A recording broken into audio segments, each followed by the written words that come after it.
근데 이 지금 기존 든든 전세 주택을 통해서 지금 경매에 나온 물건들이 낙찰이 되고는 있기는 하지만 되게 극소수이고 그렇게 묶여 있잖아요. 보통 경매 같은 경우에는 묶여 있단 말입니다. 그래서 한 1년, 2년간 계속해서 묶여 있기 때문에 경매 시장으로 물건이 많이 유입이 되면 될수록요. 저는 사실 단기간에 전세에 대한 수요, 월세에 대한 수요에 비해 공급이 사실 부족해지는 거라고 생각하거든요.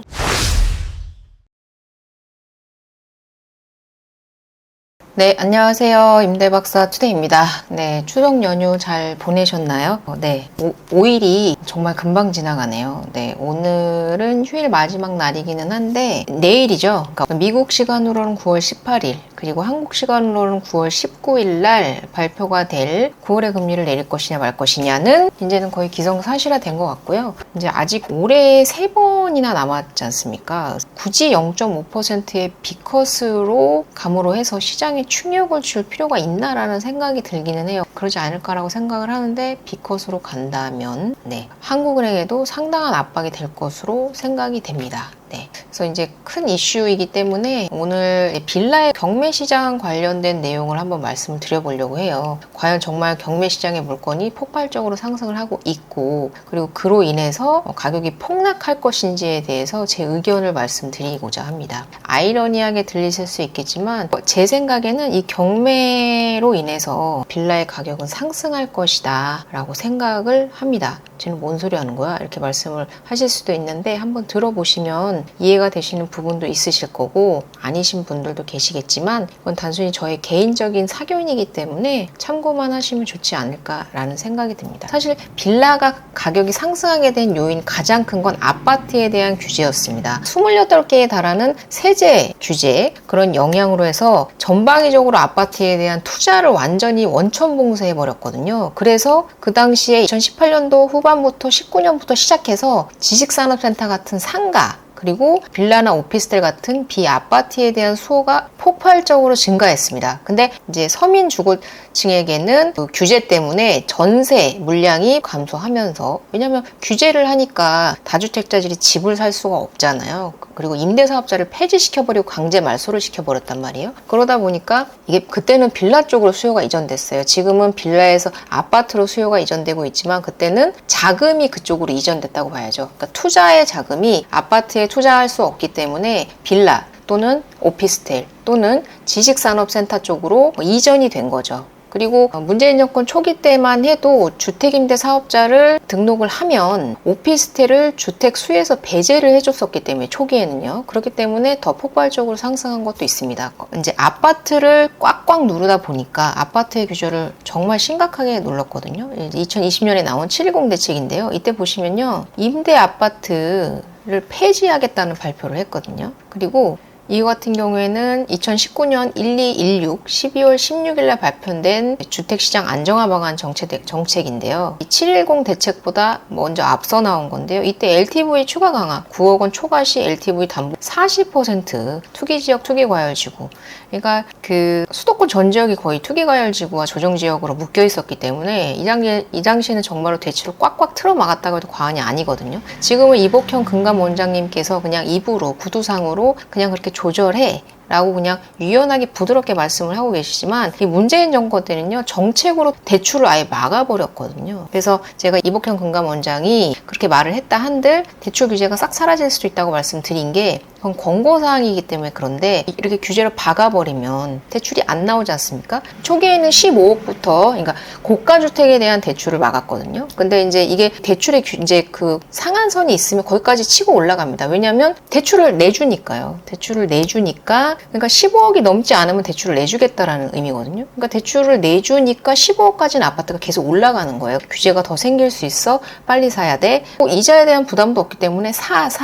그래서 15억 규제에서 12억으로 내려왔고요. 12억까지 또 치고 올라오니까 아파트 값이 12억까지 또 치고 올라오니까 9억으로 이걸 내린 거예요. 그래서 2019년 12월 16일 날 나온 대출이 시가 9억 원까지 이거 담보대출을 40%까지 적용한다. 이렇게 발표를 했어요. 처음에는 15억. 근데 이렇게 치고 올라오니까 12억. 그리고 또 치고 올라오니까 9억까지 이렇게 내렸거든요. 그러면서 계속해서 담보대출을 이렇게 실질적으로 정책으로 묶어버렸습니다. 그러니까 아파트에 대한 그런 수요를 완전 꽉 틀어 막으니까 이게 빌라, 오피스텔, 지식산업센터로 몰렸다고 말씀을 드렸잖아요. 근데 이게 서민들에 대한 정책은 막지 않고 있단 말입니다. 시가 9억 원 미만에 관련된 LTV에 대한 것들이나, 그리고 이때도 보금자리 대출이 있었고요. 디지털 대출이 있었고 정책자금 대출 있었습니다. 그러니까 서민에 대한 대출은요, 어떤 정부나 규제하지 않고 대부분 대출을 내줬는데, 문재인 정권 때는 특히나 더 폭발적으로 대출을 내줬는데, 이게 수요가 빌라 쪽으로 몰렸는데 거기다가 정책자금 대출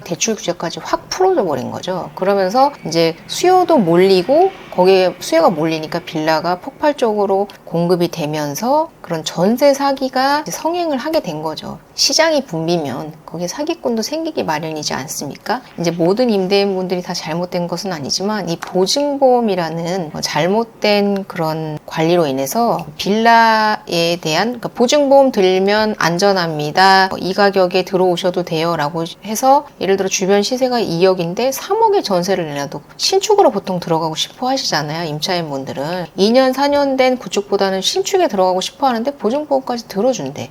그럼 내가 뭐 걱정할 게 있어? 그럼 들어가야지 라고 해서 들어갔는데 보증보험을 들어준다고 했는데 보증보험을 안 들어주는 경우도 있고, 그리고 그 당시에는요, 처음에 초기에 보증보험이 생겼을 때는요 1년 단위로 계약갱신을 하게 되어 있었습니다. 왜 그렇게 만들었는지 모르겠는데, 임대인이 어떻게 꾸역꾸역 보증보험을 가입을 합니다. 근데 가입을 하고 나서 1년 뒤에 갱신을 해야 되는데 갱신을 하지 않고 놔둬서 그것에 보증금을 떼이는 경우도 있고, 1년 뒤에 갱신을 하지 못하고 그냥 가만히 있다가 그런 일을 당하는 경우도 있어요. 그래서 정상적으로 계약은 했어요. 그리고 이제 근데 보증보험이 보통은 이제 전입신고를 하고 난 다음에 가입 절차가 가능하고, 그 절차가 한 달 내지 2달, 그리고 폭발적으로 수요가 몰리면서 3달, 4달까지도 걸리는 시기였거든요. 그러다 보니까 이게 처음에 이제 보증금을 전부 다 주고 이제 입주를 했단 말이에요. 근데 임대인이 세금 연체자래요. 세금 체납자래요. 그래서 보증보험이 안 된대요. 그리고 보증보험에 대한 사고 이력이 있어서 보증보험 가입이 안 된대요. 그럼 근데 저희가 중개사로서 알 수 있는 방법이 없었어요. 그때는 제도적으로요. 그리고 임차인분들도, 그리고 심지어 저희가 허그에다 전화를 해서 보증보험에 대해서 물어보잖아요. 그럼 허그의 상담사들도 잘 모르던 시절이었습니다. 네, 난리도 아니었습니다. 그래서 정책을 워낙에나 남발을 하다 보니까 윗선에서 정책을 어쨌든 내신 거잖아요. 근데 일은 아래서 하시잖아요. 근데 그게 아래까지 전달이 되지 않으면서 되게 혼란이 엄청 컸어요. 그러다 보니까 그 중간에 뜬 그 공간에 전세 사기가 상당히 많이 일어났다. 그래서 말씀드린 대로 이거는 제가 현장에서 실질적으로 경험한 일입니다. 보증보험이 들어지니까요, 임대인분들이 그것을 인지를 하세요. 아, 여기까지는 대출이 나오는구나. 임차인들이 직업이 없어도 어느 정도의 나이만 맞으면, 그리고 신용도만 너무 심하게, 그러니까 그 신용불량자만 아니면 대출이 나오는 정도의 수준이었거든요. 그때는요. 그렇기 때문에 이제 전세대출을 80%, 심지어 안심전세대출이라고 해서 전세대출의 90%까지 대출을 내주고, 그리고 청년들에게는요, 중소기업 청년대출이라고 해서 100%까지 내주는 대출이 있었거든요. 근데 거기에 보증보험이라는 게 끼어 있다 보니까 그런 것에 대한 수요가 더 폭발적으로 늘어났습니다. 그래서 보증보험이 예를 들어 2억까지 된다고 하니까 임대인분께서 원래 1억 5천을 받던 빌라를 2억까지 올려도 임차인들이 들어오시는 거예요. 왜냐하면 이자도 싸지, 보증보험도 건물 이제 국가에서 들어준다지. 그래서 월세보다 훨씬 싸기 때문에 그렇게 폭발적으로 상승을 한다고 해도 임차인분들은 손해날 게 없었습니다. 그렇기 때문에 이 보증보험 때문에요, 전세가 빌라, 그러니까 비아파트의 전세가가 폭발적으로 상승을 하면서 수요가 몰리니까 이제 건축업자분들이 그때 빌라를 지으셨을 거 아닙니까? 그러니까 계속해서 빌라를 지으면서 이제 그때 빌라가 완전 화랑기가 된 거죠. 모든 임대인분들이 물론 빌라를 사서 시세 차익을 노리고 전세를 주는 건 맞습니다. 저는 제 생각엔 그렇다고 생각을 하거든요. 그러니까 적은 비용으로 집을 사고 그것에 대한 시세 차익을 기대할 수 있기 때문에 빌라를 사시는 게 맞지만, 그렇지만 그게 잘못된 건 아니지 않습니까? 우리나라 주식시장 같은 경우에는 미국과 똑같습니까? 미국은 주식이 주주 환원 정책이 상당히 잘 돼 있어서 돈을 넣어놓고 주식이 떨어지는 떨어지던 오르던 배당에 의해서 먹고 사는 국민연금과 같은 그런 개념으로 주식을 투자를 하는 경우가 많지 않습니까? 근데 우리나라 같은 경우에는 그런 주식 투자 방식은 아니지 않습니까? 그래서 투자의 방식도 다 여러 가지가 존재하는 거라고 생각하기 때문에 빌라의 투자자분들도 그렇게 투자를 하신 거라고 생각을 하는데, 다만 그냥 정상적으로 투자를 하고 정상적으로 시세가 오르게 만들었어야 되는데 이제 아파트를 꽉꽉 누르다 보니까 그렇기 때문에 더 폭발적으로 상승한 것도 있습니다. 전세 사기꾼들도 있지만 일반적으로 정상적으로 주변에 시세가 올라가니까 같이 전세가가 상승한 일반적인 임대인분들이 가지고 있던 전세에 대해서 이 전세 사기를 막는다고 그냥 일괄적으로 공시지가를 126%로 내렸단 말입니다. 전세 사기가 너무 이제 심하게 발생을 하다 보니까 그러다 보니까 126%까지 꽉꽉 누르니까 전세가 이미 올라가 있는데 126%로 내려야 되니까 보증금을 뱉어내야 되는 상황이 발생을 하면서 그래서 보증보험의 역설, 세금 먹는 깡통 전세.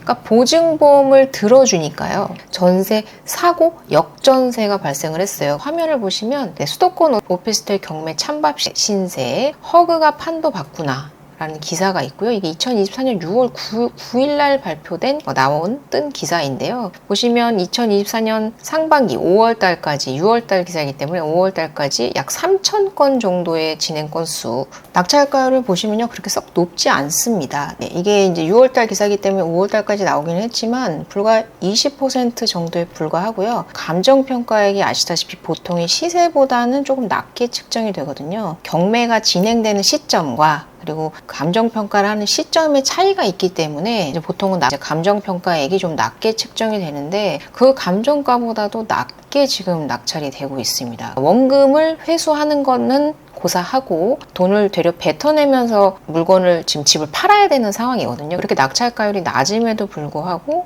낙찰률이 그렇게 높지 않습니다. 그리고 이것은 2024년 9월 11일 기사인데요. 허그가 나서도 소용없다. 강제 경매 매물 해소 하세월. 그래서 시장에 나와 쌓이는 물건 갈수록 늘어나고 있다 라고 이렇게 나와 있고요. 소유권 이전 등기가 강제 경매는요, 근저당권 같은 등기상의 권리로서 경매가 이루어지는 게 아니고 소송을 통해서 이루어지는 경매를 강제 경매라고 하는데, 이렇게 강제 경매로 매각돼서 소유권 이전 등기가 나온 수가 1,000건을 넘은 것은 2010년 1월 이래 처음이라고 하니까 경매가 많이 되고 있는 건 사실이지만 실질적인 낙찰가율은 상당히 낮게 낙찰이 되고 있다.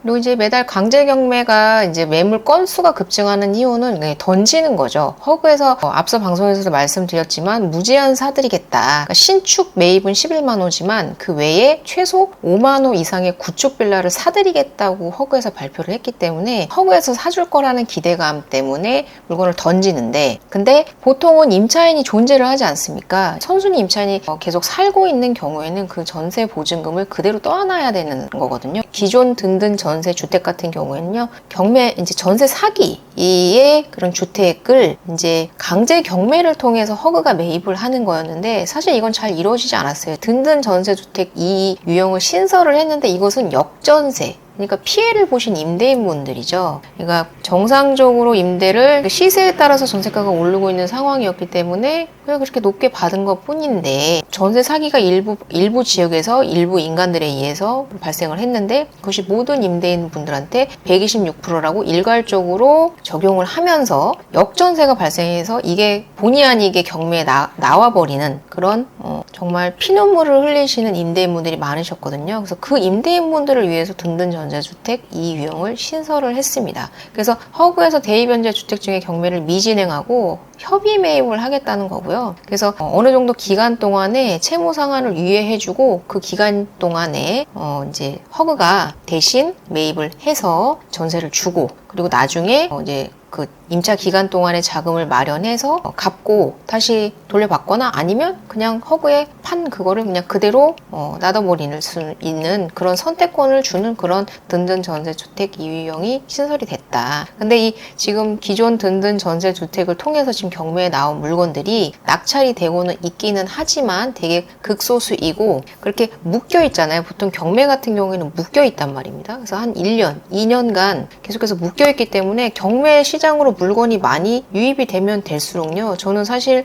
단기간에 전세에 대한 수요, 월세에 대한 수요에 비해 공급이 사실 부족해지는 거라고 생각하거든요. 저는 그러니까 경매로 물건이 넘어가면 보통은 짧아야 1년에서 2년간 물건이 묶여 있기 때문에 그 기간 동안에 계속해서 전세가는 또다시 상승할 수밖에 없다라고 보는 입장이고요. 그래서 이제 이렇게 전세보증금이 이렇게 계속해서 못 돌려주는 보증 비율이 상당히 커지는 이유가 아파트에 대한 규제를 하다 보니까 그것이 빌라로 넘어왔는데 거기에 대해서 서민들의 주거사다리 역할을 하는 이제 주거 형태이기 때문에 정책 자금 같은 경우에 DSR에 적용되지 않기 때문에 전세대출 플러스 신용대출까지 포함해서 100% 전세대출을 내서 들어오시는 임차인분들도 많았고요. 그리고 이 보증보험이라는 것 때문에 계속해서 전세가 인위적으로 상승이 되면서, 그리고 지금 허그 같은 경우에 지금 경매로 낙찰을 받고 있는데요. 지금 기존 임대인분께서 무단으로 지금 임대를 하고 있어요. 그러니까 허그에서 사기는 샀는데 임차를 주지 못하고 있는 물건들이 60%가 넘는다고 합니다.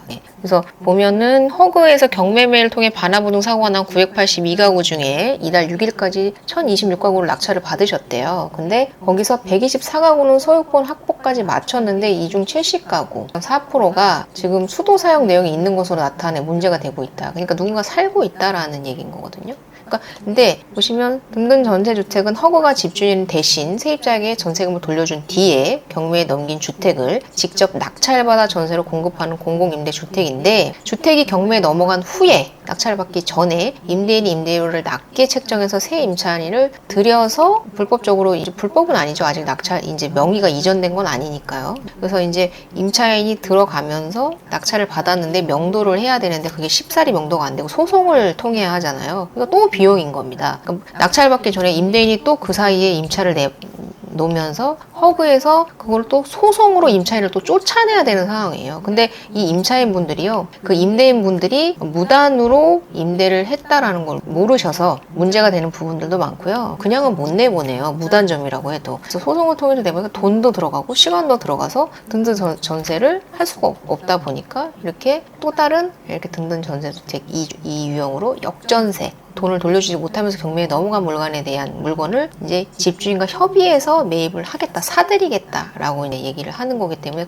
이런 경우에는 이제 기존 임대인분께서 이제 낙찰받기 전까지 무단 임대하는 그런 문제를 막을 수 있기 때문에 이런 등등 전세주택 유형 2가 생긴 건데, 어찌됐건 지금 기존 등등 전세주택에도 문제가 상당히 많다. 그래서 경매에 낙찰되고 무제한 사들인다고 한들, 허그에서 무제한 사들인다고 한들 지금 제대로 임대가 되지 않고 있다라는 게 현실이고, 그리고 경매 기간이 상당히 오랜 시간 걸리기 때문에 산다고 바로 임차를 줄 수 있는 것이 아니다, 이렇게 말씀을 드리고, 등등 전세주택 2유형 같은 경우에도 임대인과 협의 매입을 하기는 하지만 어찌됐건 이거 같은 경우에는 사실 집주인 같은 경우에는 전세보증금 정도만 반환해 줄 수 있다면 이제 허그가 매입을 할 가능성이 높다고는 생각을 하기는 하는데요. 그렇게 물량이 많지 않죠. 2,000호입니다. 2,000호. 그래서 그렇게 크게 많지 않기 때문에 사실 이게 그렇게 크게 영향을 줄 수 있을까? 그러니까 신규로 11만 원을 공급하겠다는 거지, 이렇게 기존 주택을 사들이는 게 그렇게 쉬운 일은 아니다. 그리고 보통 빌라 같은 경우에는 작거든요. 그러니까 투룸. 요번에 전세 사기로 문제가 된 것들, 그리고 역전세로 문제가 된 것들은 보통 지금 최근에 지어진 건물들이기 때문에 보통은 작게 지어요. 투룸. 정말 쓰리룸은 희귀하고요. 그리고 소형 투룸이라고 해서 9평부터 나오거든요. 그래서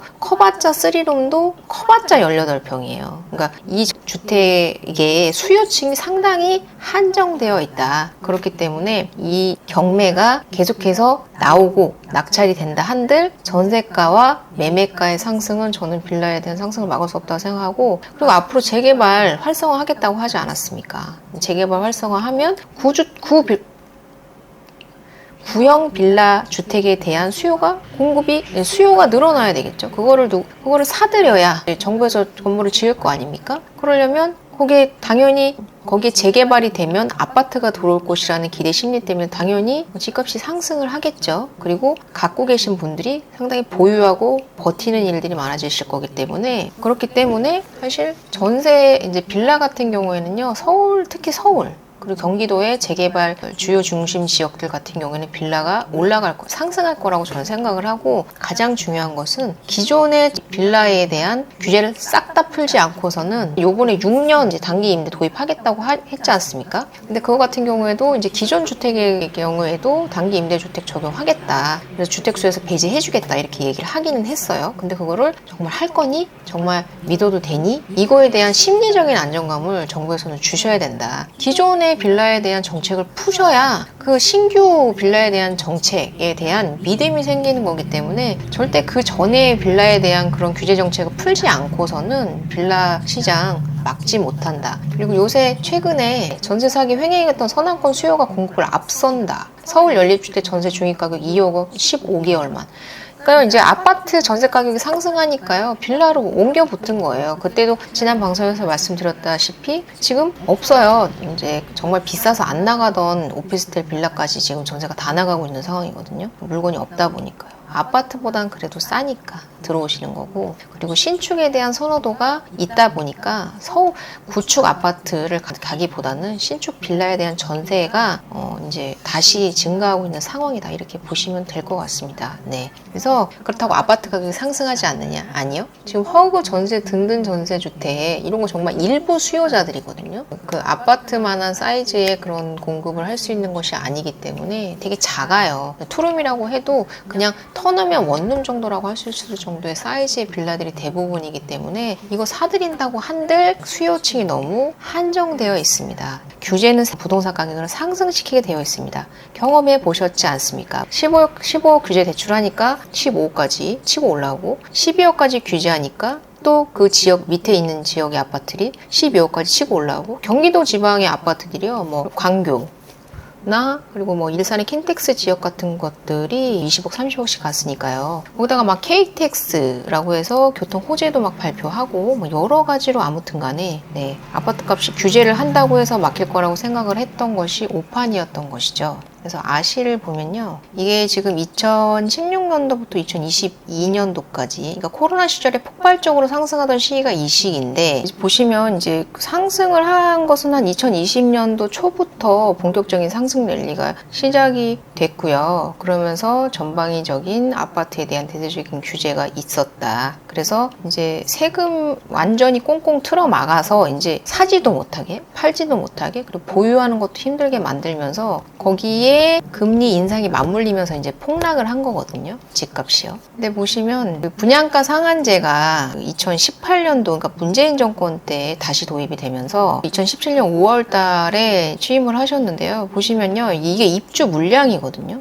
근데 제가 앞서 말씀드린 대로 인허가부터 5년 정도 걸려요. 이제 착공부터 한 3년 정도. 그러면 2019년도에는 건물이 이렇게 물건이 지어지려면 언제 인허가를 했을까요? 착공을 했을까요? 아무리 늦어도 2016년도거든요. 2015년, 14년, 14, 15, 16년도여지만 2019년, 20년도에 이렇게 물량이 공급이 될 수 있거든요.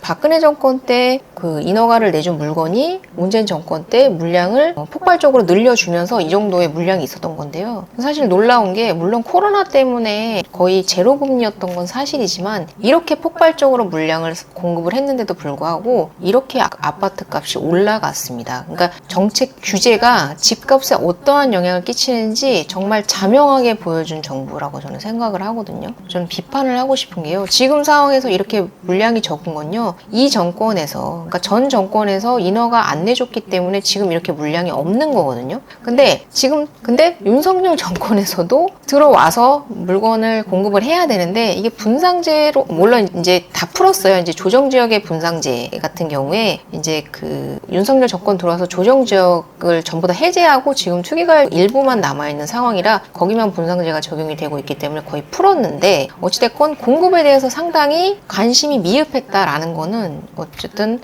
부인할 수 없는 사실이다. 두 개의 정권이 연이어서 공급에 대한 관심이 없고 정책 규제에만 관심이 있다 있다 보니까 아파트 값을 잡으려는 데만 관심이 있지 공급에는 관심이 없는 거예요. 그래서 김현미 국토교통부 장관도 처음에는 임대사업자 등록하셔라 해주시면 저희가 주택수에서도 빼주고 되게 많은 혜택을 주겠다. 재산세, 종부세 이런 것들에 대한 혜택을 주겠다라고 했는데 폐지하셨거든요. 그러니까 본인들이 낸 정책을 본인들이 다시 뒤집어 엎고 아파트 같은 경우에는 강제 말소를 시켰어요. 다행히 빌라 같은 경우에는 임대사업자 제도를 유지를 하기는 했지만 혜택은 없고 의무만 남은 의무사업자 껍데기, 그리고 거기에 보증보험이라는 것을 의무가입을 얹으면서 그렇게 악용이 되었다. 물론 좋게 하시라고 한 정책인 건 맞지만 부작용이 일어난 거다. 그렇고요. 지금 조금만 탁 건드리면 팍 터질 것 같은 상황이다 보니까 가만히 있는 거라고 생각이 들거든요. 제 생각에는. 이렇게 말씀을 드리면서 오늘 방송 여기까지 마치겠습니다. 네, 추석 연휴 마무리 잘 하시고요. 네, 또 다음 시간에 찾아뵙도록 하겠습니다. 도움이 되셨다면 구독과 좋아요 부탁드리겠습니다. 감사합니다.